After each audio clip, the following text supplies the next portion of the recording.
ये मतलब 3 पेजेस हम मान रहे हैं कि 10 मार्क का होगा तो उसके लिए 2 पेजेस होते हैं। यहाँ पे बता रहे हैं तो मतलब आपका थोड़ा ना उतना प्लान रहेगा तो उतना अच्छा आप कर पाओगे, मतलब ये मेरी समझ है। तो मैक्सिमम 1 2 3 4 इतने लाइन का इंट्रो होना चाहिए। 4 मैक्सिमम गया तो 4.5 पे वो 10 मार्क का क्वेश्चन होता है। कोशिश करो कि 4 में समेट लो, उसके बाद जो बॉडी पार्ट है तो वो जितना भी यहाँ आ जाए, यहाँ तक आ जाए, और कंक्लूजन 3 या 4 लाइन। तो इस तरीके से होना चाहिए। बॉडी में पॉजिटिव निगेटिव या चैलेंज जो भी क्वेश्चन की डिमांड है तो वो फुलफिल हो जाए।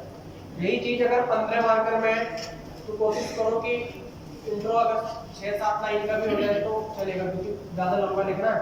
फिर लास्ट में 5-6 लाइन यहाँ तक छोड़नी है, उसमें जो भी पार्ट उसमें पूछा है तो उसमें हम मतलब उसकी बॉडी में वो चीज़ इन चीज़ें कुछ चीज़ें जो बेहतर बनानी है आंसर को, जो मेरी समझ है तो वो मैं बताना चाहूँगा। जैसे इंट्रो है, किसी भी इंट्रो को जो मतलब बेहतर अगर आप कर सकते हैं तो सबसे पहले मैंने बताया कि सबसे पहला अगर उद्देश्य है ना उसका किसी भी चीज़ का तो वो सबसे बेहतर है। कोई पॉलिसी है, कोई भी मतलब क्वेश्चंस आ गया पीडीएस, तो उद्देश्य हम उसका बता सकते हैं। और कॉन्स्टिट्यूशन से जोड़ के बताएं तो बहुत अच्छा है। ये आर्टिकल 47 है ना, नागरिकों का उचित बनाए रखने के लिए पीडीएस की स्टार्टिंग की गई। उद्देश्य लिख लो, या कोई कॉन्स्टिट्यूशन का आर्टिकल अगर उससे मैच कर रहा है तो वो कर लो। कुछ रिपोर्ट आई है रिसेंटली उसी से रिलेटेड, या समानता पे कोई क्वेश्चन आया है, अगर समानता से रिलेटेड कोई रिपोर्ट आई है रिसेंटली तो रिपोर्ट कर लो। आपके पास कोई डेटा हो, रिसेंटली कोई डेटा आता है ना तो आप उसको यूज कर सकते हो। किसी पॉलिसी का विजन होता है, ठीक है, वो आप बता सकते हो कि जैसे किसानों की इनकम जो है मतलब दोगुनी करनी है।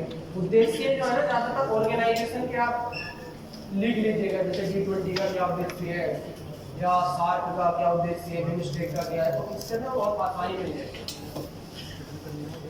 अगर ये भी नहीं आ रहा है ना तो सबसे लास्ट में फिर एक्सप्लेन कर दीजिए जो भी टॉपिक दिया गया है। मान लीजिएगा कि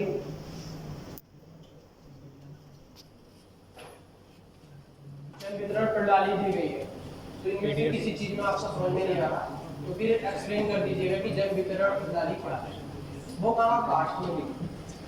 हमारे यहाँ क्या करते हैं ना, मतलब सबसे पहले एक्सप्लेन करने की कोशिश करते हैं। इंग्लिश मीडियम में पहले इन चीज़ों पर फोकस करते हैं, उसके बाद अगर नहीं मिला ना तब वो लास्ट करते हैं, क्योंकि एक्सप्लेन सबसे लास्ट स्टेज होती है। इनमें से किसी भी चीज़ पे अगर आपको कोई चीज़ मिल रही है कि कोई कॉन्स्टिट्यूशन का आर्टिकल मिल रहा है, कोई रिपोर्ट मिल रही है, कोई डाटा मिल रहा है, कोई